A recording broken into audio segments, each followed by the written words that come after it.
Hello friends, welcome back to channel. இது உங்கள் JRU. ஒரு சூற காத்து காத்து காத்து என்ன பார்த்து சூற காத்து காத்து. இன்னைக்கு ஒரு புது விதமான ஒரு வீடியோ தான் பார்க்க போகிறோம். ஆமாங்க, நம்ம படத்தை பற்றின ஒரு எக்ஸ்ப்ளனேஷன் கொடுக்கலாம் அப்படின்ற ஒரு ஐடியாவில் நான் இருந்தேன். ஸோ அதுக்கான ஃபஸ்ட்டு வீடியோவாக இன்றைக்கி இந்த வீடியோ இருக்கும். ஸோ ஃபஸ்ட்டு வீடியோவே சூப்பரான ஒரு வீடியோவாக இருக்கணும். ஸோ நம்ம தலைவர் படத்துலேருந்து ஆரம்பிப்போம் அப்படின்ற ஒரு பிளான்லையும், அதே நேரத்தில் இப்போது ட்ரெண்டிங்காக போயிட்டுருக்கிற டாக்ஸ் வச்சு நம்ம சூஸ் பண்ணுற ஒரு படம் தான் இந்த படம். ஸோ தலைவருடைய கூலி படம் வந்து ஆகஸ்ட் 14 ரிலீஸ் ஆக போகுது. ஸோ அந்த படம் வந்து அவர் முன்னாடி நடித்த ஒரு பழைய படத்துடைய கண்டினியூஷனாக இருக்கும். எப்படி விக்ரம் படம் ஒரு படமாக இருந்துச்சோ அதே மாதிரி இருக்கும் அப்படின்ற ஒரு டாக்ஸ் போயிட்டு இருந்துச்சு. ஸோ அப்படி அவங்க எல்லாரும் பேசப்பட்ட ஒரு படம் தான் தீ. ஸோ இந்த படம் வந்து பார்த்திங்கன்னா 1981 வந்துச்சு. இந்த படத்துடைய டேரக்டர் ஆர் கிருஷ்ணமூர்த்தி அவர்கள். இவர் ஏகப்பட்ட படங்கள் சூப்பராக செம்மையாக ரிலீஸ் பண்ணியிருக்காரு, எடுத்திருக்காரு. தீர்ப்பு, நேர்மை, அதுக்கப்புறம் வாழ்வே மாயம், நம்ம ரஜினி அவர்களுக்கே பில்லா அப்படின்ற ஒரு படம் எடுத்தவரும் இவர் தான். ஸோ அவர் எடுத்த படம் தான் இந்த தீ. இந்த படத்துடைய மியூசிக் டைரக்டர் வந்து பார்த்திங்கன்னா நம்ம எம்எஸ்வி ஐயா. இப்படி ஒரு மாபெரும் ஒரு காம்போவில் வந்த இந்த படம் எப்படி இருந்துச்சு அப்படின்றதான் இன்றைக்கி இந்த வீடியோவில் பார்க்க போகிறோம். ஸோ படத்துடைய ஃபஸ்ட் சீனே பார்த்திங்கன்னா ரொம்ப பேட்ரியாட்டிக்காக ஆரம்பித்தாங்க. ஸோ படத்துடைய முதல் கட்டமே ஒரு போலீஸ் ஆஃபீஸர்ஸ் இருக்கிறாங்க. ஸோ அதில் வந்து ஒரு போலீஸுக்கு வந்து ஒரு விருது கொடுக்க போகிறோம் அப்படின்ற மாதிரி ஒரு அனௌன்ஸ்மெண்ட் சொல்கிறாங்க. ஸோ அந்த போலீஸ் யார், ஏன் அவருக்கு விருது கொடுக்க போகிறாங்க அப்படின்றத அனௌன்ஸ்மெண்ட் பண்ணி முடித்த உடனே அவரை வந்து மேலே கூப்பிட்றாரு மேஜர் சுந்தரராஜன். ஸோ இவர் வந்து இந்த படத்தில் ஒரு போலீஸ் ரோல் பண்ணியிருந்தார். அவர் வேறு படத்துலையும் அவர் பேர் மேஜர் தான். அவங்க பூரா அந்த போலீஸோட பேரை அனௌன்ஸ் பண்ணி அவரை மேடைக்கு கூப்பிட்றாரு. அப்போது நம்ம ஹீரோவை வந்து இன்ட்ரடியூஸ் பண்ணுறாங்க. ஸோ நம்ம ஹீரோ வந்து யார் அப்படின்னு பார்த்தீங்கன்னா சுமன் அவர்கள் தான். இவரை நம்ம சிவாஜி படத்துலேயே நம்ம பார்த்துருப்போம். ஏன்னா நான் ஏன் சிவாஜி படத்தை சொல்கிறேன்னா ஏகப்பட்ட பேருக்கு தெரிஞ்சது அந்த படமாக தான் இருக்கும். ஸோ அதில் ரஜினி அவர்களுக்கு வில்லனாக கொடுத்துருப்பாரு. ஸோ இதில் ஒரு போலீஸ் கேரக்டர் பண்ணியிருக்காரு. ஸோ அவரை கூப்பிட்ட உடனே அவர் வந்து மேலே வருவார். ஸோ அவருக்கு இந்த படத்தில் வந்து ஃபீமேல் லீடாக ஸ்ரீபிரியா அவர்கள் வந்து கொடுத்துருந்தாங்க. ஸோ அவருக்கு வந்து அவார்டு கொடுக்க போகிறாங்க அப்படின்னு சொன்ன உடனே அவர் ரொம்ப மகிழ்ச்சியாகவும் ஒரு குழப்பத்தோடு மேலே ஏறி வருவார். அது ஏன் அப்படின்றத தான் நம்ம படம் முழுக்க நம்ம வந்து பார்க்க போகிறோம். ஸோ மேலே வந்த உடனே நான் இந்த அவார்டை வாங்குறதுக்கு முக்கியமாக காரணம் எங்கள் அம்மா தான். ஸோ எங்கள் அம்மா இந்த அவார்டை வாங்கணும், அதான் என்னுடைய ஆசை அப்படின்ற மாதிரி அவர் கொஞ்சம் பேசிவிட்டு அவங்க அம்மாவையும் மேலே ஏறி வர சொல்வார்.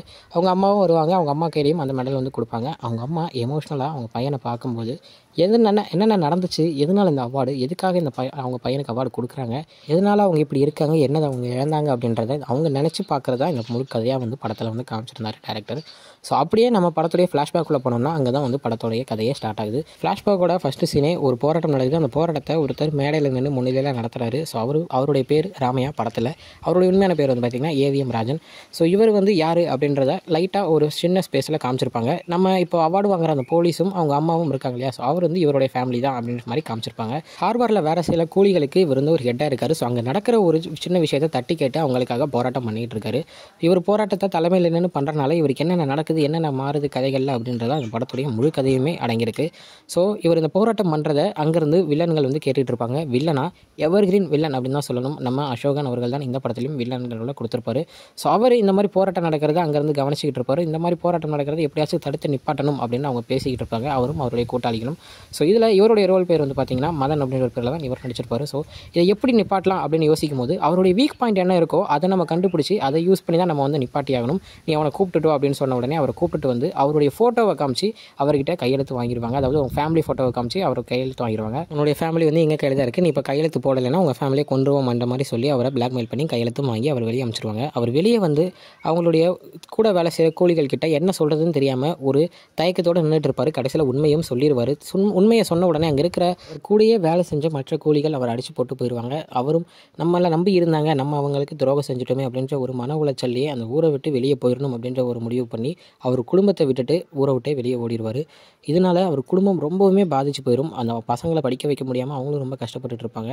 அதே நேரத்தில் அந்த பசங்களையும் அந்த ஊரில் இருக்கிறவங்க ரொம்பவும் ஏளனமாகவும் நடத்த ஆரம்பிச்சிருவாங்க. அதே மாதிரி தான் ஒரு தடவை அவருடைய மூத்த பையன் ஸ்கூலுக்கு போயிட்டு வரும்போது அவரை நிப்பாட்டி இந்த மாதிரி நீ ஏன் என்ன பண்ணிகிட்டு இருக்க, உங்கள் அப்பா யாருன்னு தெரியுமா, நீ என்ன உங்கள் அப்பாவை பற்றி நீ ஏதாச்சும் தெரிஞ்சு வச்சிருக்கேன், அந்த மாதிரி ரொம்ப இதாக பேசி உங்கள் அப்பாவை பற்றி நீ தெரிஞ்சுக்கணும் அப்படின்னு சொல்லி அவர் கையை இழுத்து பிடிச்சி கூட்டிட்டு போய் என் அப்பா ஒரு திருடன் அப்படின்ற மாதிரி கையில் பச்சை குத்தி அதோடையே அவரை வந்து வீட்டுக்கு அமுச்சு விட்ருவாங்க. இதை அவங்க அம்மா கிட்ட பையன் காமிச்ச உடனே அவங்க அம்மாவும் இதுக்கப்புறம் நம்ம இந்த ஊரில் இருந்தால் நம்மளை வாழ விட மாட்டாங்க, நம்ம வேறு ஊருக்கு போயிடலாம் அப்படின்னு சொல்லி அவங்க பசங்க 2 பேரையும் கூப்பிட்டுக்கிட்டு அந்த ஊர்லேருந்து அவங்களும் வெளியேறிடுவாங்க. வெளியே வந்ததுக்கப்புறம் என்ன பண்ணுறது எது பண்ணுறதுன்னு தெரியாமல் இருக்கும்போது பசங்களை எப்படியாச்சும் படிக்க வைக்கணும் எல்லாம் பண்ணணும்னு சொல்லி அங்கே இருக்கிற ஒரு சின்ன இடத்துல வீட்டு வேலை செய்கிற வேலையில் செஞ்சுட்டு இருப்பாங்க. அதை வச்சு தான் அந்த பசங்களையும் படிக்க வச்சுட்டு இருப்பாங்க. அதே அதே மாதிரி எல்லாம் நல்லா போயிட்டு இருக்கும்போது ஒரு நாள் வீட்டில் அவங்க படுத்து தூங்கிட்டு இருக்கும்போது காலையில் பார்த்தா சின்ன பையன் வந்து காணாமல் போயிருப்பான். ஸோ அவங்க பெரிய பையன்கிட்ட கேட்க உடனே இங்கே என் பக்கத்தில் தான் படுத்துருந்தான் அப்படின்னு சொல்லி 2 பேருமே அது என்ன ஆச்சு ஏதாச்சும்னு சொல்லி பயத்தில் அவனை தேடி போவாங்க. தேடி போகும்போது அவங்க பையன் ஒரு இடத்துல நின்றுட்டு இருக்கிறத பார்ப்பாங்க. அந்த பையன் வந்து பார்த்திங்கன்னா பக்கத்தில் ஒரு ஸ்கூல் ஒன்று இருக்கும். அந்த ஸ்கூலில் பசங்க படிக்கிறத எட்டி பார்த்துட்டு நின்றுட்டு இருப்பான். ஸோ இதை வச்சு அவங்க அம்மா வந்து அவன் வந்து படிக்கணும்னு ஆசைப்பட்றான் அப்படின்றத புரிஞ்சு அவங்க அழுக ஆரம்பிச்சிருவாங்க. அவங்க அழுகிறத பார்த்த உடனே பெரிய பையன் ஏமா அழுகிறீங்க அப்படின்னு கேட்ட உடனே நான் சம்பாதிக்கிறது உங்களுக்கு சாப்பாடுக்கே எல்லாம் சரியாக போயிடுது, இதில் எப்படி உங்கள் தம்பியை படிக்க வைக்க போகிறேன்னு எனக்கு தெரியலப்பா அப்படின்னு சொல்லி அழுவாங்க. அப்போது அவங்க பெரிய பையன் நான் பார்த்துக்கிறேன், இதுக்கப்புறம் நானும் வேலைக்கு போகிறேன், நான் சம்பாரித்து என் தம்பியை படிக்க வைக்கிறேன் அப்படின்னு சொல்லி அங்கே ஒரு பீச்சுக்கிட்ட எல்லாத்துக்கும் ஷூ பாலிஷ் போட்டு அவர் அதில் வர காசை வச்சு அந்த தம்பியை வந்து படிக்க வச்சுட்டு இருப்பார். அப்போது ஒரு நாள் அங்கே ஒரு 2 பேர் காரில் இருந்து இறங்கி இந்த பையன்கிட்டயே ஷூ பாலிஷ் போடுறதுக்காக வருவாங்க. இவனும் நார்மலாக எப்பயும் எல்லாருக்கும் ஷூ பாலிஷ் போடுற மாதிரி அவங்களுக்கும் ஷூ பாலிஷ் போட்டு விட்டுட்டு இருப்பாரு. அவங்க அதே நேரத்தில் வந்து இந்த மாதிரி குதிரை ரேஸ் நடக்கிறத பற்றி பேசிக்கிட்டு இருப்பாங்க. அவங்க பேசிக்கிட்டு இருக்கிறது இவர் காதில் வாங்க மாட்டார். இருந்தாலும் அவர் வேலையை கரெக்டாக பார்க்கணும் அப்படின்றதுக்காக ஷூ பாலிஷ் 2 காலுக்குமே போட்டு முடிச்சுட்டு ஐயா நான் போட்டு முடிச்சிட்டேன் அப்படின்னு சொன்ன உடனே கூட வந்த அந்த மைக்கேல் அப்படின்ற ஒரு கேரக்டர் தான் அவர் வந்து காசை தூக்கி கீழே போடுவார். கீழே போட்ட உடனே அந்த பையனுக்கு வந்து கோவம் வந்துடும். நான் ஒன்றும் பிச்சை கேட்கல, நான் செஞ்ச வேலைக்கு தான் நீங்கள் வந்து என்கிட்ட காசு தர போகிறீங்க, அதனால் என் கையில் கொடுங்க அப்படின்னு சொன்ன உடனே அதில் 2 பேர் வந்ததில் ஒருத்தர் பேர் ஜெகதீஷ், ஒரு பேர் மைக்கேல். ஸோ அந்த ஜெகதீஷன் இருக்கிறவர் நீ கையில் காசு எடுத்து கொடுத்துருன்னு சொன்ன உடனே மைக்கிலும் கீழே இருக்கிற காசு எடுத்து அந்த பையனோட கையில் கொடுப்பாங்க. கொடுத்து முடிச்சுட்டு அங்கே போன உடனே ஜெகதீஷ் அந்த மைக்கில் பார்த்து நீ வேணா பாரு, இந்த பையன் எங்கேயோ போக போகிறான், இந்த அவன்கிட்ட இருக்கிற அந்த நேர்மை, அவன்கிட்ட இருக்கிற அந்த வேலைத்தன்மை, அவன்கிட்ட இருக்கிற அந்த ஸ்பீட் அவனை எங்கேயோ கொண்டு போய் நிப்பாட்ட போகுது அப்படின்ற மாதிரி சொல்லிட்டு இருப்பாரு. அடுத்த சீன் அப்படியே நம்ம பார்த்தோம்னா அவங்க அம்மா வந்து ரொம்பவும் முடியாமல் வேலை செஞ்சுட்டு இருப்பாங்க. அதே நாள் ஒரு 2 நாள் கீழே விழுந்துருவாங்க. அப்போ அந்த வீட்டில் வேலை வாங்குற ஒருத்தர் வந்து அவங்க அம்மாவை ரொம்ப தப்பாக பேசுவார். தப்பாக பேசுகிறத கேட்ட உடனே அந்த மூத்த பையன் கல் எடுத்து அவருடைய தலையிலே அரிஞ்சிருவான். அவர் தலையில் அடித்த உடனே அந்த பையனை பிடிங்க அப்படின்னு சொல்லிட்டு அவங்க அம்மாவுக்கும் வேலை இல்லைன்னு சொல்லி வீட்டுக்கு அனுப்பிச்சிடுவாங்க. அவங்க அம்மா நீ ஏன் இவ்வளோ கோவப்படுற, என்னதான் இருந்தாலும் அவங்க வந்து நம்மளுக்கு முதலாளி, அவங்க சொல்கிறத நம்ம கேட்டு தான் ஆகணும், நம்ம அவங்ககிட்ட வேலை செஞ்சால் தான் நம்ம சாப்பிட்றதுக்கோ தம்பியை படிக்க வைக்கிறதுக்கோ காசு அப்படின்னு சொன்ன உடனே என்னால் அப்படி இருக்க முடியாதுமா அப்படின்னு சொல்லிட்டு இருப்பாங்க. இவங்க அம்மா வந்து எப்பயுமே கோயிலுக்கு போகிற ஒரு வழக்கம், அவங்க பசங்களையும் கூட்டு போவாங்க. ஆனால் மூத்த பையனுக்கு சாமி மேலே நம்பிக்கையே இல்லை. இந்த மாதிரி சின்ன பையன் மட்டும்தான் திருப்பி கூட கூட்டு போவாங்க. அப்போ அங்கே இருக்கிற ஐயர் ஒருத்தர் சொல்லுவார், அவருக்கா தெரியும் அப்போது சாமியாக அவரை வந்து உள்ளே வர வைக்கும் அப்படின்ற மாதிரி சொல்லிடுவார். அப்படியே இவங்க உள்ளே போயிட்டு சாமி கும்பிட்டுக்கிட்டு இருக்கும் போதே டைம் லாப்ஸ் ஷாட் மாதிரி சூப்பராக அப்படியே ஒரு மணிக்கு அங்கே இருக்கிற அந்த கோயில் மணிக்கு வந்து ஜூம் போயிட்டு திருப்பி ஜூம் அவுட் ஆகும்போது பெரிய பசங்களாக ஆயிடுவாங்க. அந்த பெரிய பசங்களாக ஆனதுக்கப்புறம் தான் காமிப்பாங்க அந்த சின்ன பையன் வந்து சுமன். வெளியே வந்தோம்னா நம்ம ஹீரோட என்ட்ரி, நம்ம தலைவர் என்ட்ரி அப்படின்னு தான் சொல்லணும். சூப்பராக ஸ்டைலாக அந்த கல் மேலே படுத்து கிடப்பார். அப்படியே காமிச்சோன்னா நம்ம ரஜினி அவர்களுடைய என்ட்ரி. ஸோ 2 பேரையும் வந்து காமிப்பாங்க. இதில் ரஜினி அவர்கள் வந்து ஒரு கூலியாக வேலை செய்கிற மாதிரி காமிச்சிருப்பாங்க. இவர் வந்து படித்து முடிச்சுட்டு வேலை தேடிட்டு இருக்கிற ஒரு பையனாக வந்து இருப்பார். ஸோ இவர் வந்து நல்லா படிச்சிருப்பார். அதுக்கான வேலை கிடைக்காம ஒரு இடமா வேலை தேடி போயிட்டு இருப்பார். இவர் ரஜினி அவர்கள் வந்து கூலியாக வேலை செஞ்சுட்டு இருப்பார். எனக்கு டைம் ஆகிடுச்சு நான் போயிட்டு வரமான்னு ரஜினி அவர்கள் சொல்லி முடிச்சுட்டு அவங்க அம்மா கிட்ட சொல்லி 2 பேரும் 2 சைடு போயிடுவாங்க. இதுக்கப்புறம் அவங்களுடைய வாழ்க்கை அப்படி ஒருத்தராக காமிச்சு இங்கேருந்து எப்படி அவங்க 2 பேரோட வாழ்க்கை மாறுது அப்படின்றதான் இதுக்கப்புறம் வர கதைகளாக இருக்கும். 2 பேரும் அவங்கவுங்க வேலைக்கு போகிறாங்க. ஃபஸ்ட்டு ரஜினி அவர்களுடைய இடத்த பார்த்தோம்னா அங்கே நம்ம தேங்காய் ஸ்ரீனிவாசன் அவர்களை பற்றி நம்ம எல்லாத்துக்குமே தெரியும். அவர் இதில் வந்து ரஹீம் பாய் அப்படின்ற ஒரு கேரக்டர் பண்ணியிருப்பார். ஸோ அவர் தான் இதில் ஒரு கூட இருந்து அவரை பார்த்துக்கிற ஒரு அப்பா பாரியான ஒரு கேரக்டரில் நம்ம ரஜினி கூடயே இருப்பார். ஸோ அவருடைய கையில் இருக்கிற இந்த நம்பர் இதை பார்த்துட்டு இந்த 786 இந்த நம்பர் உனக்கு எங்கேயோ உன்னை கூட்டிட்டு போகும், உன்னை ரொம்பவும் பாதுகாக்கும் அப்படின்னு சொல்லுவார். ஏன்னா உனக்கு கடவுள் மேலே நம்பிக்கை இல்லைனாலும் கடவுள் உன் கூடயே இருக்கார் அப்படின்னு சொல்லுவார். ரஜினிக்கு புரியாது.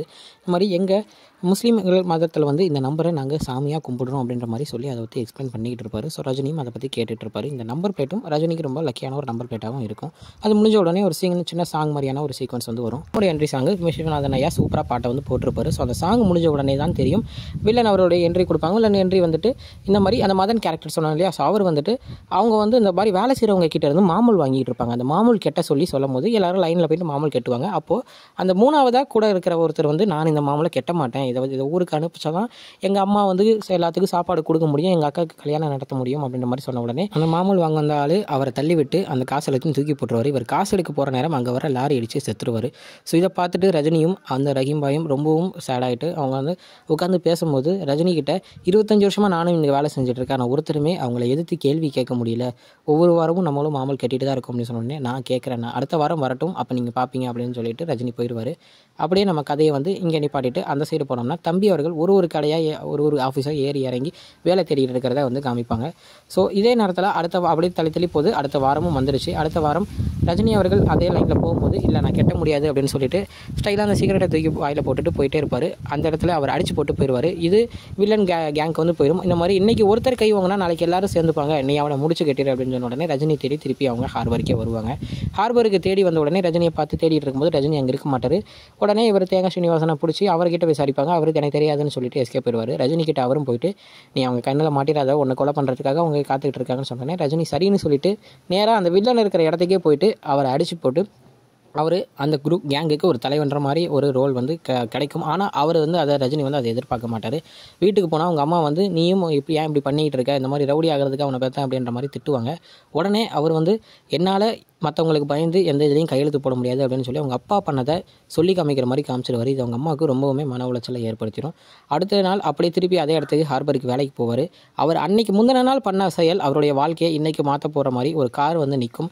கார் வந்து உடனே ராஜான்னு கூப்பிடுவாங்க. ரஜினி திரும்பி பார்த்துட்டு இன்றைக்கி கார் பக்கத்தில் போவார். இந்த மாதிரி நேற்று மதன் அடித்தது நீ தானே, மதன் ஒழுங்க ஆளுங்களை அடித்தது நீ தானே கேட்ட உடனே நீ என்ன அவங்க ஆளா அப்படின்னு ரஜினி கேட்பார். இல்லை அவர் எனக்கு எதிரி தான், அப்புறம் நம்ம 2 பேரும் நண்பர்களாக ஆயிடலாம் அப்படின்னு சொல்லிட்டு ரஜினியை கூட்டிகிட்டு போவார்.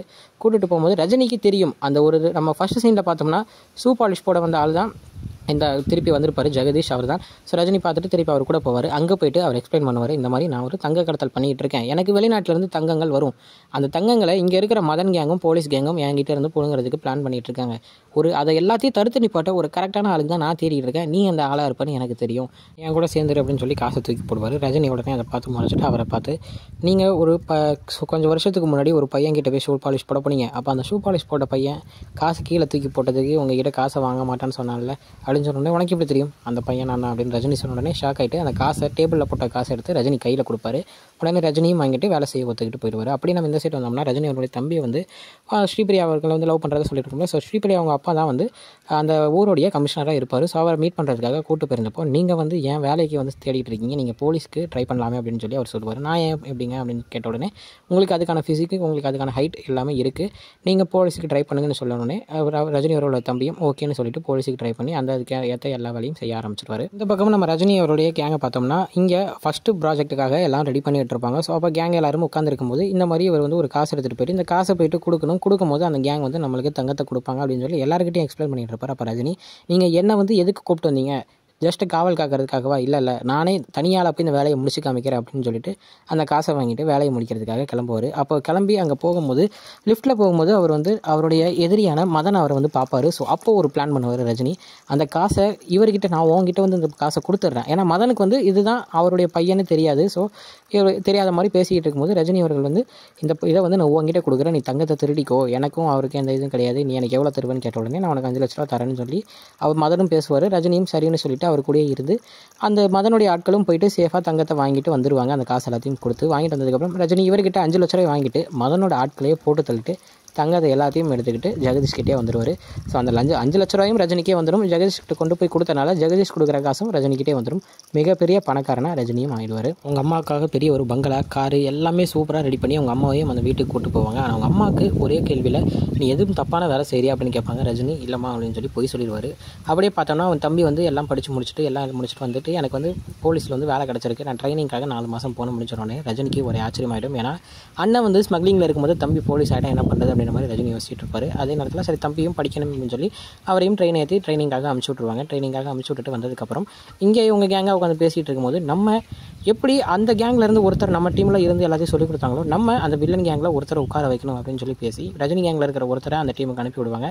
அப்போ அவரும் அங்கே போயிட்டு இந்த மாதிரி ரஜினி இன்றைக்கி நைட்டு 10 மணிக்கு தனியாக பாருக்கு வருவான், நீங்கள் அங்கே அந்த இடத்துக்கு ஹோட்டலுக்கு வந்தீங்கன்னா நீங்கள் அவரை வந்து போட்டு தள்ளிடலாம், ராஜசேகரை போட்டு தள்ளிடலாம் அப்படின்ற மாதிரி சொல்லி அந்த மதன் அவர்களுடைய ஆட்களை வந்து கூப்பிட்டு வருவாங்க. ஏன்னா மதனுடைய ஆட்களும் எல்லாரும் வந்து ரஜினி மேலே கோவத்தில் இருப்பாங்க. ஏன்னா இவரை ஏமாற்றி அந்த 5 லட்ச ரூபாய் வாங்கிட்டு வந்துட்டாரு, தங்கத்தையும் கொடுக்காம வந்தனால சரின்னு சொல்லிட்டு அன்றைக்கி அந்த பாருக்கும் வருவாங்க. பாரில் வச்சு தான் ரஜினி அவர்களுடைய ஜோடியை வந்து இன்ட்ரடியூஸ் பண்ணுவாங்க. சுபா அப்படின்ற ஒரு ஆக்டர் தான் இந்த ரோல் வந்து பண்ணியிருப்பாங்க. ஸோ இந்த ரோலோட பேர் வந்து பார்த்திங்கன்னா அனிதா அப்படின்ற ஒரு ரோல்.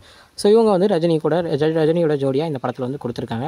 அந்த இடத்துல ஒரு சின்ன ஃபைட் நடக்கும்போது திடீர்னு ஒருத்தர் துப்பாக்கி எடுத்து சுற்றுவார். சுடும் போது கரெக்டாக அந்த பிளேட்டில் பட்டு ரஜினி தப்பிச்சிருவார். இதுக்கு முன்னாடி மதனுடைய ஆட்கள் கூட சண்டை நடக்கும்போதும் அதே பிளேட் அவரை காப்பாற்றிருக்கும். ஸோ அந்த பிளேட் அன்னையிலேருந்து அவருக்கு ரொம்ப லக் ஆகிடும். அந்த பிளேட் எடுத்துகிட்டு வந்துட்டு இந்த பிளேட் என்னை இதோட 2வது வாட்டி காப்பாற்றிருக்கு அப்படின்னு சொல்லி ஜெகதீஷ் கிட்ட எல்லாத்தையும் எக்ஸ்பிளைன் பண்ணிட்டு இருப்பார். ஜெகதீஷ் உடனே ரஜினி கிட்ட பேசிகிட்டு இருக்கும்போதே இந்த மாதிரி நான் ரொம்ப வருஷமாக இந்த இதில் இருந்துட்டேன், நான் என்ன தான் இங்கே வந்து பாஸாக இருந்தாலும் நீ தான் இறங்கி போய் வேலை செய்கிற, அதனால் இனிமேல் இந்த இடத்துல நீயே வந்து பாஸாக இருந்துக்கோ, எல்லாத்தையும் நீயே பார்த்துக்கோ அப்படின்னு சொல்லி அவருடைய சேரை கொடுத்துட்டு போயிடுவார். வெளியே போன உடனே தான் அந்த மைக்கேல் கிட்ட சொல்லுவார், நம்ம சின்ன வயசில் ஒரு பையன் கிட்ட பார்த்து இந்த மாதிரிலாம் நடந்துச்சு இல்லையா அப்படின்னு சொல்லி எல்லாத்தையும் எக்ஸ்பிளைன் பண்ணுவார். ஆமான்னு சொன்ன உடனே அந்த பையன் தான் ராஜா அப்படின்னு சொல்லி எல்லாத்தையும் அந்த மைக்கேல் கிட்டேயும் சொல்லுவார். தென் அப்படியே நம்ம வந்து அங்கேருந்து கதையை கொண்டு வந்து தம்பி கிட்ட வந்தோம்னா, தம்பி எல்லா போலீஸ் ட்ரைனிங் எல்லாம் முடிச்சுட்டு போலீஸாகவே ரிட்டர்ன் ஆகி அவங்க ஊர்லேயே போஸ்டிங் வாங்கிட்டு இங்கே வந்திருப்பார். ரஜினிக்கு இது ரொம்பவும் ஒரு ஷாக்கிங்காக இருக்கும். ஏன்னா சரி போலீஸ் ஆனாலும் பரவாயில்ல, வேறு எங்கேயோ போயிருப்பான் அப்படின்னு மாதிரி யோசிச்சுட்டு இருக்கும்போது அவர் இங்கேயே வந்தனால ரொம்பவும் ரஜினிக்கு என்ன நடக்க போகுது அப்படின்னு ஒரு யோசனையே இருப்பார். அதுக்கேற்ற மாதிரியே அவருடைய ஃபஸ்ட்டு கேஸாக வந்து பார்த்தோன்னா அந்த ஸ்மக்லிங் கேஸ் தான் அவருக்கு வந்திருக்கும். ஸோ ஸ்மக்லிங் கேஸ்க்காக அவர் இந்த மாதிரி ஒரு ஃபைலை வந்து கமிஷனர் வந்து காமிச்சு இந்த மாதிரி நீங்கள் தான் இதை வந்து ஹேண்டில் பண்ண போகிறீங்க அப்படின்னு சொல்லி முக்கியமான அந்த குற்றவாளிகள் பேரை படிப்பார். அப்புறம் ஃபஸ்ட்டு ப்ளேஸில் ஜெகதீஷ் படிச்சுட்டு செகண்ட் இதில் இந்த மாதிரி ஒரு 6 மாதத்துக்கு முன்னாடி கூலியாக வேலை செஞ்சவன் இப்போ இப்படி இருக்கான்னு சொன்ன உடனே அவருக்கு டவுட் வந்துடும். உடனே அந்த ஸ்மக்லர் பேர் என்ன அப்படின்னு கேட்ட உடனே ராஜசேகரன் அப்படின்னு ராஜான்னு சொன்ன உடனே அவனுக்கு ரொம்பவும் ஷாக் ஆகிடும். அப்போது அவன் உண்மையாக சொல்கிறதுக்காக ரொம்ப எமோஷனல் ஆகிடுவார். அந்த போலீஸ்கிட்டையும் உண்மையாக சொல்லிடுவார், அது வந்து என்னுடைய அண்ணன் தான், என் கூட பிறந்த அண்ணன் தான் அப்படின்னு சொன்ன உடனே கமிஷனருக்கும் ஷாக் ஆகிடும். ஷாக் ஆனதுக்கப்புறம் இருந்தாலும் இந்த கேஸை நீங்கள் தான் ஹேண்டில் பண்ணணும் அப்படின்னு சொல்லி அவர்கிட்ட சொல்லிடுவார். ஸோ இவர் என்ன பண்ணுறதுன்னு தெரியாமல் யோசிச்சுட்டு இருக்கும்போது வீட்டுக்கு வரும்போது அவருடைய ஜீப் ரொம்ப வேலை செய்யாமல் போயிட்டு நின்றும். அப்போ அங்கே ஒரு சின்ன பையன் வந்து ஒரு பொருளை திருடிட்டு ஓடுறதை பார்த்த உடனே எல்லாரும் பிடிங்கன்னு சொன்ன உடனே இவரும் துப்பாக்கி எடுத்துட்டு சின்ன பையனை துரத்திக்கிட்டு போவார். சும்மா அவரை துரத்திக்கிட்டு போயிட்டு கொஞ்சம் தூரம் போனதுக்கப்புறம் அந்த சின்ன பையனோட காலில் சுட்ட உடனே சின்ன பையன் கீழே வந்துடும். கடைசியில் பார்த்தா ஒரு பிரெட் பாக்கெட் தான் திருடி இருப்பான். ஸோ நம்ம கூட தப்பாச்சு அப்படின்னு சொல்லி அந்த பையனோட வீட்டுக்கே போய் நான் தான் உங்கள் பையனை தெரியாமல் சுட்டுட்டேன் அப்படின்னு சொன்னோடனே அவங்க அம்மா ரொம்ப இதாக கேட்பாங்க, இந்த மாதிரி நீங்கள் ஒரு போலீஸாக இருந்தால் துப்பாக்கி எடுத்து சுட்டுருவீங்களா, இதே உங்கள் அண்ணனோ தம்பியோ பண்ணியிருந்தால் நீங்கள் பண்ணீங்களான்னு கேட்ட உடனே அவனுக்கு ரொம்பவும் ஹார்டாயிரும். அவங்களும் போனதுக்கப்புறம் அவங்க அப்பா வந்து நீங்கள் பண்ணது கரெக்டு தாங்க, ஏன்னா யார் தப்பு பண்ணியிருந்தாலும் தண்டனை கொடுக்கணும், அது என் பையனாக இருந்தாலும் யாராக இருந்தாலும் தண்டனை கொடுக்கணும்னு சொன்ன உடனே அப்போ தான் அவனுக்கு ஸ்ட்ரைக் ஆகும். என்னதான் நம்ம அண்ணனாக இருந்தாலுமே நம்ம செய்கிற வேலை அப்படிப்பட்ட வேலை, அதனால் நம்ம அண்ணனாக இருந்தாலும் நம்ம அவரை பிடிச்சி தான் ஆகணும் அப்படின்ற ஒரு தாட்டுக்கு வந்துட்டு போலீஸ்கிட்ட போயிட்டு நான் இந்த கேஸை ஹேண்டில் பண்ணுறேன் அப்படின்னு சொல்லி அந்த கேஸை பற்றி ஒரு விஷயமா விசாரிக்க ஆரம்பிச்சிடுவேன். ஒரு சரண்டர் லெட்டர் ரெடி பண்ணிட்டு அவங்க அண்ணன்கிட்டே வந்து நீ வந்து சரண்டர் ஆகிட்டு நீ வந்து அப்ரூவல் ஆகிட்டேன்னா எல்லாத்துலேருந்தும் நீ வந்து வெளியே வந்துடலாம் அப்படின்னு சொன்ன உடனே நான் ஏன் சரண்டர் ஆகணும் ஆக மாட்டேன் அப்படின்னு ரஜினி ரொம்ப இதாக பேசுவார். அப்புறம் உடனே நீ இந்த மாதிரிலாம் பண்ணாத அப்படின்னு சொல்லி சொல்ல உடனே இல்லை அப்படி நான் இது பண்ணுறது தப்பாக இருந்தால் என்ன இந்த நிலைமைக்கு ஆக்கணும் எல்லாருக்கிட்டே நீ முதல்ல போய் கையெழுத்து வாங்கிட்டு வா, நம்ம அப்பாவை அப்படி பண்ணாதவங்ககிட்ட போய் கையெழுத்து வாங்கிட்டு வா, நம்ம அம்மாவை வேலை வாங்கினவங்ககிட்ட போய் கையெழுத்து வாங்கிட்டு அப்படின்னு ஒன்றா சொன்ன உடனே அவனுக்கு ரொம்ப கோவம் வந்துடும். இந்த மாதிரி நாங்கள் இனிமேல் இந்த வீட்டில் இருக்க போகிறது கிடையாது சொல்லிட்டு அவன் கிளம்பிடுவான். அவங்க அம்மாவும் அவன் தம்பி கூடயே சேர்ந்து கிளம்பி போயிடுவாங்க. ரஜினி ரொம்ப சோகம் ஆகிடுவார். ஏன்னா அவங்க அம்மாக்காக தான் இது எல்லாத்தையும் பண்ணுவார். கடைசியில் அவங்க அம்மாவே அவரை விட்டுட்டு போகிற மாதிரி ஆகிடும். அங்கே அப்படியே கட் பண்ணனா இங்கே ரஜினி அவங்களுடைய மீட்டிங் ஒன்று நடந்துகிட்டு இருக்கும், கேங் மீட்டிங்கில் வந்து மைக்கேல் அப்படின்ற கேரக்டருக்கு வந்து இது ஆல்ரெடி தெரிஞ்சிருக்கும், ரஜினியோட தம்பி தான் போலீஸாக வந்திருக்காரு அப்படின்றதுக்காக. ஸோ அவர் சும்மாவே ரஜினியை வெறுப்பேற்றுறதுக்காக புதுசாக வந்த போலீஸை நம்ம போட்டு தள்ளிடலாம் அப்படின்னு சொன்ன உடனே ரஜினியில் வேண்டாம் அப்படின்னு சொல்லுவார். ஃபஸ்ட்டு மைக்கேல் வந்து ஏன் வேண்டாம்னு சொல்கிறேன் அப்படின்னு சொன்ன உடனே இல்லை வேண்டாம் அப்படின்னு சொன்ன உடனே ஜெகதீஷ் வந்து ஏன் நம்ம போட்டு தள்ளுறது தானே கரெக்ட் அப்படின்னு சொன்னோன்னே இல்லை ஒரு போலீஸை தொட்டால் எல்லா போலீஸும் வருவாங்க அப்படின்ற மாதிரி சொல்லி ரஜினி சமாளிப்பார். பட் இருந்தாலும் மைக்கேல் வந்து ரஜினி வாயிலிருந்தே அது வரணும் அப்படின்றதுக்காக திருப்பி அதை சொல்லிக்கிட்டே இருக்கும்போது ரஜினியை கடைசியில் எமோஷன் ஆகி ஆமாம் இப்போ போலீஸாக இருக்கிறது என்னோட தம்பி தான் அப்படின்னு சொன்னாலே ஜெகதீஷ்க்கும் ரொம்பவும் ஷாக் ஆகிடும். அப்படியே நம்ம கட் பண்ணோம்னா ரஜினி அவரை தம்பியை மீட் பண்ணணும்னு சொல்லி தம்பியை ஒரு இடத்துக்கு வர வச்சுட்டு இந்த மாதிரிப்பா உன்னை கொலை பண்ணுறதுக்காக எங்கள் டீமெல்லாம் இந்த மாதிரிலாம் பிளான் பண்ணியிருக்காங்க, எனக்கு இதில் எந்த ஒரு இதுவும் கிடையாது, நீ இந்த ஊரை விட்டு ட்ரான்ஸ்ஃபர் ஆகி வேறு ஊருக்கு போ அப்படின்னு சொன்னோடனே ரஜினியோட தம்பி நம்ம சுமன் வந்து இல்லை என்னால் அப்படி போக முடியாது, நான் வந்து நேர்மையாக தான் இருப்பேன், நான் நேர்மையாக தான் உன்னை கைது பண்ணுவேன், உங்கள் டீமில் எல்லாத்தையும் நான் கைது பண்ணுவேன் அப்படின்ற மாதிரி சொல்லுவார். ஸோ அப்படியே நம்ம அங்கே கட் பண்ணோம்னா ரஜினி அவங்க அப்பா வந்து சின்ன வயசுலேயே ஊரை விட்டு போயிருந்தார் இல்லையா. ஸோ அவருக்கு ஒரு ட்ரெயினாக ஒரு ஸ்டேஷனாக சுற்றிட்டு இருப்பார். ஸோ அப்படி இருக்கும்போது ஒரு இடத்துல இறந்துருப்பார். அது அவருக்கே தெரியாமல் அங்கே போய் கடைசியில் நியூஸ் வந்து சுமன் காதுக்கே வந்துடும். இந்த மாதிரி ஒரு வயசான ஒருத்தர் இறந்துட்டாரான் அப்படின்னு சொல்லிட்டு ஃபோட்டோ காமிக்கும் போது அவருடைய அப்பான்னு அவரும் கண்டுபிடிச்சிருப்பாரு. ஸோ வீட்டுக்கு வந்து உங்கள் அம்மா கிட்ட எப்படி சொல்கிறதுன்னு தெரியாமல் முழிச்சிட்டு இருக்கும்போது உங்கள் அம்மா குங்குமம் எடுத்து வைக்க போகும்போது அதை தட்டி விட்டுட்டு நம்ம அப்பா இறந்துட்டாருமா அப்படின்னு சொன்ன உடனே அவங்க அம்மாவும் ரொம்ப அழுவாங்க. ஸோ அவங்க அப்பாவோட இறுதி சடங்குக்கு எல்லாம் ரெடி பண்ணிவிட்டு கடைசியாக மூத்த மகன் தான் கொல்லி வைக்கணும் அப்படின்றதுக்காக ரஜினியும் அந்த இடத்துக்கு வந்துருப்பாரு. ரஜினியும் கொல்லி வச்சு முடிச்சுட்டு அவங்க அப்பாவுக்கு அந்த கொல்லி வச்சு அந்த கட்டையை வச்சு அவங்க என் அப்பா ஒரு திருடன் இருக்கிறோம் அந்த இடத்த வந்து சூடு வச்சுப்பாரு. அப்படியே நம்ம அங்கேருந்து அப்படியே கட் பண்ணணும்னா நம்ம ரஜினியோட தம்பியான இவர் சுமன் வந்து அந்த கேஸை பற்றி ஒரு இதாக டீட்டெயில்ஸ்லாம் கலெக்ட் பண்ணிவிட்டு எல்லாத்தையும் வந்து கைது பண்ணும்போது ஒரு ரெக்கார்டிங் வந்து கிடச்சிருக்கும். இந்த மாதிரி ஒரு ஹோட்டலில் இத்தனை மணிக்கு வந்து ஒரு தங்கத்தை கடத்த போகிறாங்க அப்படின்னு சொன்ன உடனே நேராக போயிட்டு அந்த கடத்தின ஆள் வந்து யாருன்னு பார்த்தோம்னா மைக்கேல் தான். ஸோ அவரை பிடிச்சி அவரை வச்சே ஒருத்தரையாக பிடிச்சி நம்ம ரஜினியும் வந்து கைது பண்ணி கூட்டு போயிடுவார். ஆனால் ரஜினி ரொம்ப ட்ரிக்காக யோசிச்சு ஒரு லிஃப்ட் கிட்ட வச்சு அதை ஒரு தம்பிக்கிட்ட இருந்து தப்பிச்சு எஸ்கேப் போயிடுவார். திருப்பி ஏதாச்சும் ஒன்று பண்ணணும் அப்படின்ற மாதிரி அவர் தம்பி வந்து யோசிச்சுட்டு இருக்க நேரம் அப்படி இந்த சைடு வந்தோன்னா மதனவங்க கேங்கும் ரஜினி மேலே இருக்கிற கோவத்தில் இப்போ எப்படியாச்சும் நம்ம ரஜினியை கொல்லணும் அப்படின்ற ஒரு பிளானில் இருப்பார். அதே நேரத்தில் ரஜினிக்கு உங்கள் அம்மா வந்து சீரியஸாக ஹாஸ்பிட்டலில் இருக்காங்க அப்படின்ற ஒரு நியூஸும் வரும். இப்போ என்ன பண்ணுறதுன்னு தெரியாமல் முழிச்சிட்டு இருப்பார். சரி நம்ம அம்மாவை எப்படியாச்சும் ஏதாச்சும் பண்ணணும் காப்பாற்றணும் அப்படின்னு சொல்லிட்டு இத்தனை நாள் கோயிலுக்கு போகாத ரஜினி அன்னைக்கு அந்த கோயில் படி ஏறி உள்ளே போய் இந்த மாதிரி எங்கள் அம்மாவை எப்படியாச்சும் காப்பாற்றிரு, என் மேலே அவங்க கோவம் வந்துச்சுன்னா ஏன் உயிர் எடுத்துக்கோ அப்படின்னு சொல்லி கடவுள்கிட்ட பேசுவார். அடுத்த நாளே அவங்க அம்மாவும் சரியாயிடுவாங்க. அவங்க அம்மா சரியானதுக்கப்புறம் அந்த நியூஸும் வந்துடும். நியூஸ் வந்ததுக்கப்புறம் அவங்க அம்மாவும் கோயிலுக்கு போகும்போது அங்கே இருந்த பூசாரி, நீங்கள் கடவுளுக்கு எல்லாத்தையும் நன்றி சொல்லிட்டு இருக்கும்போது நீங்கள் கடவுளுக்கு நன்றி சொல்லக்கூடாது, உங்கள் பையனுக்கு தான், உங்கள் பையன் தான் வந்த உடனே இப்போ பையன் சொன்ன உடனே இவங்க வந்து 2வது பையன் நினச்சிப்பாங்க, இல்லை உங்கள் மூத்த பையன் நேற்று வந்து சாமிக்கிட்ட வேண்டிகிட்டு இருந்தார் உங்களுக்காக அப்படின்னு சொன்ன உடனே அவங்க அம்மா சந்தோஷமாவாங்க. ரஜினியும் வீட்டுக்கு வருவார். வீட்டுக்கு வந்த உடனே அவங்க ஒய்ஃப் வந்து இந்த மாதிரி நான் ப்ரெக்னெண்ட்டாக இருக்கேன் அப்படின்னு சொன்ன உடனே ரஜினிக்கு ரொம்ப ஹாப்பி ஆயிரும். சரி, இதுக்கப்புறம் நம்ம தப்பு எதுவும் பண்ண வேண்டாம், எல்லாத்தையும் நிப்பாட்டிடலாம் அப்படின்னு சொல்லிட்டு அவங்க அம்மாவுக்கு ஃபோன் போட்டு இந்த மாதிரி நாளைக்கு நான் திருப்பி அந்த கோயிலுக்கு வருவேன், நீங்கள் வரணும் அப்படின்னு சொல்லிட்டு எல்லாத்தையும் நான் நிப்பாட்ட போகிறேன் அப்படின்னு அவன் மனசுக்குள்ள நினச்சிட்டு உங்கள் அம்மா வர மட்டும் சொல்லிடுவார். அதே நேரத்தில் மதன் அவங்க கேங்கும் அவரை தேடி வீட்டுக்கு வந்து இங்கே யாரும் இல்லாத நேரம் பார்த்து ரஜினி அவங்க ஒய்ஃபையும், அதாவது அவர் லவ் பண்ண அந்த பொண்ணையும் வந்து கொலை பண்ணிடுவாங்க. ரஜினி ரொம்பவும் இதாகிடுவார். இருந்தாலும் பரவாயில்ல, நம்ம எல்லாத்தையும் விட்டுறலாம் அப்படின்ற ஒரு இதில் கடைசியாக அந்த மதனை போய்ட்டு கொலை பண்ணுறதுக்காக நேராக மதன் இருக்கிற இடத்துக்கே போய்ட்டு அவங்க ஆளுங்க எல்லாத்தையும் கொண்டுட்டு மதனையும் கொண்டுட்டு அந்த ஹோட்டலில் வந்து தப்பிச்சு விட பார்ப்பார். பட் அந்த இடத்துக்கு நம்ம சுமன் அவர்களும் வீட்டில் இருந்து துப்பாக்கியோட எடுத்து எல்லாம் ரெடி பண்ணி அவரும் வந்துடுவார். இப்போ அவங்க அம்மாவுக்கு என்ன பண்ணுறதுனே தெரியாது. ஏன்னா மூத்த பையனுக்காக வேண்டதா இளைய பையனுக்காக வேண்டதா அப்படின்ற ஒரு இதில் இருப்பாங்க. ரஜினி அதே நேரத்தில் இங்கே மதனையும் போட்டு தள்ளிட்டு ஹோட்டலில் வந்து தப்பிச்சு விட ரெடியாக இருப்பார். தம்பி வெளியே நின்றுட்டு இருக்கிறத பார்த்த உடனே அங்கேருந்து ஒளிஞ்சு எஸ்கேப் ஆகி ஓடுவார். அவன் தம்பியை பின்னாடியே துரத்திக்கிட்டு போவார்.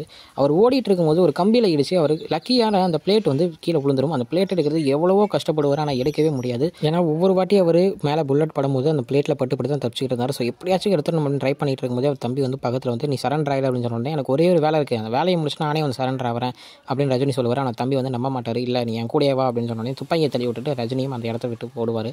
ஓடுன உடனே வேறு வழி இல்லாமல் ரஜினியோட தம்பியும் அதாவது அந்த துப்பாக்கியை அவர் கொண்டு அந்த துப்பாக்கியை வச்சு ரஜினியை ஃபஸ்ட்டு காலில் சுடுவார். அதையும் தள்ளி ரஜினி ஓடிட்டு இருந்த உடனே அவர் நெஞ்சனையும் சுட்டுருவார். அந்த ரத்த காயத்தோடு அங்கிட்டு ஒரு கார் வரும். அந்த காரை தள்ளி விட்டு அந்த காரில் அந்த டிரைவரை தள்ளி விட்டு காரில் ஏறி அவங்க அம்மாவை பார்க்கறதுக்காக அந்த கோயிலுக்கு போவார். கோயிலில் போய்ட்டு அவங்க அம்மா மடியிலையும் போய் விழுந்து ரொம்பவும் அழுவார். இந்த ஒரு சீனு ரஜினி எப்படிப்பட்ட ஒரு ஆக்டர் அப்படின்றத நிரூபிக்கிறதுக்கு ஏற்ற மாதிரியான ஒரு சீனாக இருக்கும். ஏன்னா அவருடைய எமோஷனான ஒரு நம்ம சைடை வந்து இந்த படத்தில் இந்த சீனில் வந்து முக்கியமாக பார்க்க முடியும். நான் பணம்னு அலைஞ்சிட்டனால என்னால் தூங்கவே முடியலம்மா, எனக்கு ரொம்ப தூக்கமாக வருது அப்படின்னு சொல்லிட்டு, அம்மா நீங்கள் நான் இத்தனை நாள் பண்ண தப்புக்கு என்னை மன்னிச்சிருவீங்களா அப்படின்னு கேட்ட உடனே ஒன்றா நான் மன்னிக்கலைன்னா அந்த கடவுள் என்னை மன்னிக்க மாட்டேன்ப்பா அப்படின்னு அவங்க அம்மாவும் சொல்லுவாங்க. சொல்லி முடித்த உடனே எனக்கு ரொம்ப தூக்கம் வருதுமா, நான் தூங்குறேன் அப்படின்னு சொல்லி அப்படியே தலையை சாச்சு இறந்துருவார். இறந்த உடனே அவங்க அம்மாவும் ரொம்ப அழுவாங்க. அப்படியே கட் பண்ணோம்னா ஃபஸ்ட்டு சீனில் அவங்க அம்மா வந்து மெடல் வாங்கினாங்க இல்லையா, ஸோ அந்த இடத்துல வந்து காமிப்பாங்க. ஸோ அவங்க நினச்சி பார்த்தது தான் நம்மளுக்கு இவ்வளோ நேரம் வந்து படமாக காமிச்சிருப்பாங்க. ஒரு பையனை பறி கொடுத்து இன்னொரு பையனுக்கு அதுக்கு தங்க பதக்கமும் வாங்கிட்டு என்ன ஒரு எமோஷன், என்ன ஒரு எக்ஸ்பிரஷன் இது பண்ணுறதுன்னு தெரியாமல் ஒரு அம்மா ரொம்பவும் ஒரு சோகமான ஒரு நிலைமையில் அதே நேரத்தில் ஒரு பெருமையான ஒரு நிலைமையில் நின்றுட்டு இருக்கிறத காமிச்சு படத்தை வந்து முடிப்பாங்க. என்னை பொறுத்த வரைக்கும் ஒரு சூப்பரான ஒரு படம். ஆனால் அந்த டைமில் வந்து படம் அவ்வளோவா ரீச் ஆகலை அப்படின்ற ஒரு நியூஸும் கேள்விப்பட்டேன். பட் ஆனால் நீங்கள் இந்த படத்தை வந்து கூலி படத்துக்கு முன்னாடி பார்க்கணும் அப்படின்னு நினச்சிங்கன்னா போய் பாருங்கள். யூடியூப்லேயே இருக்குது, படம் சூப்பராக இருக்குது. நம்ம இப்போ ரீசெண்டாக வந்து KGF பார்த்துருக்கோம். ஒரு ரியல் ஸ்டோரின்ற மாதிரி ஒரு சூப்பரான ஒரு ஸ்டோரி. ஒரு அம்மா சென்டிமெண்ட்டுக்காக உங்கள் அம்மாக்காக என்ன வேணாலும் பண்ணுற ஒருத்தரை பார்த்துருக்கோம், தங்கம் கடத்துறவரை. ஸோ இது அதுக்கேற்ற ஒரு ஃபஸ்ட்டு வருஷனாக இருக்கும் அப்படின்னு தான் நான் நினைக்கிறேன். ஸோ பாருங்கள், பார்த்துட்டு எப்படி இருக்குது அப்படின்றத மறக்காமல் சொல்லுங்கள். ஸோ இது மாதிரி வேறு எதுவும் படம் எக்ஸ்ப்ளனேஷன் உங்களுக்கு தேவைப்பட்டுச்சுன்னா, உங்களுக்கு வேணும்னா கீழே கமெண்ட்டில் சொல்லுங்கள். அந்த படத்துக்கான எக்ஸ்ப்ளனேஷனை நம்ம வீக்லி ஒன்ஸ் ஒரு படத்துக்கு வந்து பார்க்கலாம். ஸோ இதுதான் இன்றைக்குள்ள வீடியோ. என்னுடைய வந்து பார்க்குறேன். அது வரைக்கும் உங்கள்கிட்ட நடைபெறுது உங்கள் Jaswin. Bye friends, next video மறக்காமல் நம்ம சேனலை சப்ஸ்கிரைப் பண்ணிக்கோங்க. Bye bye.